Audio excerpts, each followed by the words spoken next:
Pen and pleasure principle in OCD. Pong अभी 41 kilometre रहा है।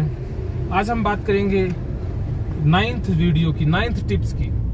ओसीडी टिप्स वीडियो सीरीज का ये 9वां वीडियो है, जिसमें हम पेन एंड प्लेजर की बात करेंगे कि कैसे ओसीडी में कंपल्सन करना, कंपल्सन करके भी आप फंसते हैं, अवॉइड करके भी आप फंसते हैं, लेकिन आपको कंपल्सन करने से राहत महसूस होती है, तो रिलीफ मिलता है और खुशी का एहसास होता है।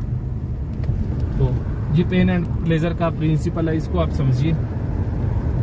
तो मैं निकला हूँ लेह लद्दाख के सफ़र पर। तो सफ़र बड़ा रिस्की है, सुहावना भी है, सामने बड़े खूबसूरत दृश्य हैं। मेरे पास समय था, मैंने सोचा कि इस समय का सदुपयोग किया जाए, साथ में सफ़र का आनंद भी लिया जाए और साथ में ओसीडी के ऊपर बात भी कर ली जाए। इसीलिए मैं बात कर रहा हूँ। तो पेन एंड प्लेजर कैसे काम करता है कि जैसे ही आप कंपल्शन नहीं करते हैं, कोई भी घटना घटी, जैसे आपका हाथ दरवाजे से टच हो गया या कोई भी दूसरी ओसीडी वाला इवेंट हो गया, भगवान के प्रति गाली आ गई, मंदिर में चले गए, बीमारी वाला कोई इवेंट हो गया, तो अब क्या होगा? अब आपके मन में एंजाइटी हो गई, एंजाइटी हो जाएगी। तो इससे क्या है कि सेरोटोनिन कम हो जाएगा, एंजाइटी हो जाएगी। तो सेरोटोनिन कम होने से आपको पेन महसूस होगा, दर्द, चिंता, घबराहट महसूस होगी। दर्द का मतलब वो नहीं है कि शारीरिक दर्द, यहाँ पर मेंटल पेन की बात हो रही है कि आपको घबराहट होना, चिंता होना, अनईजी सा फील होना, तो ये है पेन। तो जैसे ही आप किसी ट्रिगर से रूबरू होते हैं, कोई घटना घटती है, कोई एक्सपोजर होता है, तो आपको पेन होने लग जाता है। फिर आपका मन क्या कहता है? मन कहता है कि प्लेजर लो, इस पेन से छुटकारा पाओ। और जैसे ही आप पेन से छुटकारा पा लेते हैं, आपको प्लेजर मिलता है। आपका डोपामिन का जो स्तर है वो बढ़ जाता है, मन डोपामिन रिलीज कर देता है। जैसे ही आपके मन में इच्छा हो रही है हाथ धोने की, आप हाथ धो नहीं रहे हैं, तो इससे एंजाइटी होगी, घबराहट होगी। इसे कहते हैं एंजाइटी होना। तो अब मेरी एंजाइटी बढ़ रही है क्योंकि वो ट्रक पीछे आ रहा था, तो अब मेरी घबराहट शांत हो गई, क्योंकि काफ़ी ऊंचाई है, वो ट्रक पीछे आ जाता है। जैसे ही आप कंपल्सन रोकते हैं, घबराहट हो जाती है, या जैसे ऑब्सेशन आता है, घबराहट हो जाती है। मन कहता है कि कंपल्सन करो, सफाई करो, धो, या कुछ ना कुछ कंपल्सन करो। तो जैसे ही आप कंपल्सन कर लेते हैं, प्लेजर मिलता है और मन डोपामिन रिलीज कर देता है, आपको राहत मिलती है, खुशी का एहसास होता है। तो ये सर्कल है। फिर आप बार बार प्लेजर लेंगे, क्योंकि ये मानवीय फितरत है कि जिस काम से हमें घबराहट हो, चिंता हो, या एंजाइटी हो, या पेन हो, तो हम उससे जल्दी से जल्दी छुटकारा पाना चाहते हैं। जैसे अगर हाथ पर कोई अंगारा रख दे तो जलन होगी, दर्द होगा, तो हम जल्दी से जल्दी उससे छुटकारा पाना चाहते हैं, दूर कर देते हैं। तो उसी प्रकार जब मेंटल पेन होता है, तो आपका मन उसे हटाने के लिए प्रयासरत हो जाता है, और उसके अपने तरीके हैं। तो कंपल्सन करके वो हटाता है, और जैसे ही कंपल्सन कर लेता है, तो पेन की बजाय प्लेजर रिलीज हो जाता है, या सेरोटोनिन जो कम हो गया था वो बढ़ जाता है, और डोपामिन रिलीज हो जाता है।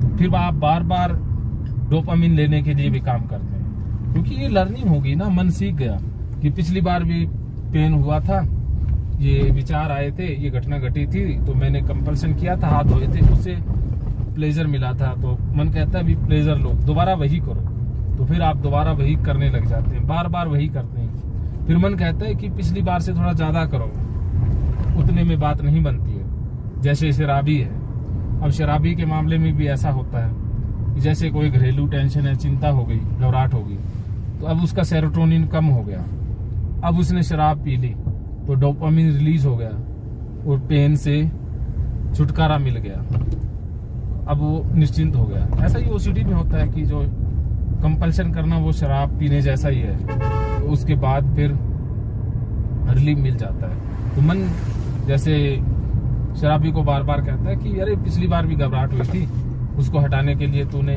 2 पैग लगाए थे, इस बार भी 2 पैग लगा।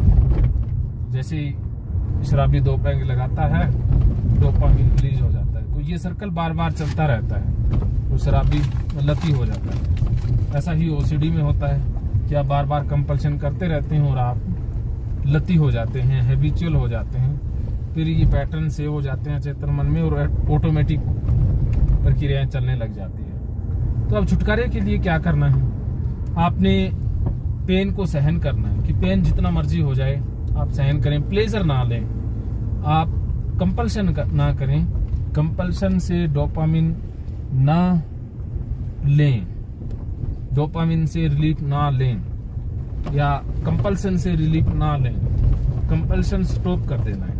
और जैसे घबराहट हो, एंजाइटी हो, तो आपने मन को रिफोकस कर देना है, मन को डाइवर्ट कर देना है दूसरी जगह पर, किसी और काम में बिजी हो जाना है, मन को कहीं दूसरी जगह पर डाइवर्ट कर देना है। जैसे आप दूसरा काम करते हैं तो एकदम से मन से एंजाइटी रिलीज हो जाती है और सेरोटोनिन बढ़ जाता है और आप कंपल्शन से बच जाते हैं। ये तरीका आपने अप्लाई करना है। ऐसे तरीके मैंने गीता कोर्स में बताए हैं, आप गीता कोर्स भी ज्वाइन कर सकते हैं। आज की इस वीडियो में इतना ही।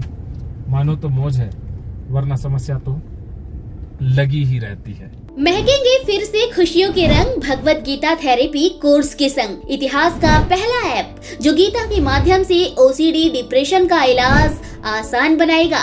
ओसीडी डिप्रेशन का इलाज हुआ और भी आसान, और वो भी बिना दवाई, घर बैठे। किसी को बीमारी की चिंता है तो किसी को चिंता की बीमारी है। भगवत गीता ने लाखों करोड़ों का जीवन बदला है और आपका भी बदलेगा। गीता थेरेपी कोर्स में आपको मिलेगा सभी 11 प्रकार की ओसीडी का संपूर्ण इलाज, जैसे गंदगी का वहम, बार बार हाथ धोना, बार बार सफाई करना, बार बार लॉक दरवाजा चेक करना व अन्य सामान की चेकिंग बार बार करना, एक ही विचार बार बार आना, नुकसान व मरने मारने का विचार आना, HIV, rabies, cancer, heart attack का विचार आना, IBS और नींद न आने की समस्या का हल गीता कोर्स में मिलेगा। आत्महत्या वाले विचारों से मुक्ति भी गीता थेरेपी कोर्स से मिलेगी। राजेंद्र जोधपुरिया ऐप पर आपको ओसीडी से संबंधित राजेंद्र जोधपुरिया की किताब भगवत गीता के मनोवैज्ञानिक रहस्य और अन्य टिप्स पढ़ने को भी मिलेंगे। गीता है महान थेरेपी। गीता में CBT, हिप्नोथेरेपी, माइंडफुलनेस, ERP व अन्य बहुत सी साइकोथेरेपीज का समावेश मिलेगा। राजेंद्र जोधपुरिया ऐप एक, फायदे अनेक। आज ही प्ले स्टोर से डाउनलोड करें, लिंक डिस्क्रिप्शन में है। तो देर क्यों, अभी जाइए डिस्क्रिप्शन में और लिंक पर क्लिक करके प्ले स्टोर से अभी डाउनलोड कीजिए राजेंद्र जोधपुरिया ऐप और पाइए अपनी सभी समस्याओं का हल। मानो तो मौज है वरना समस्या तो हर रोज है।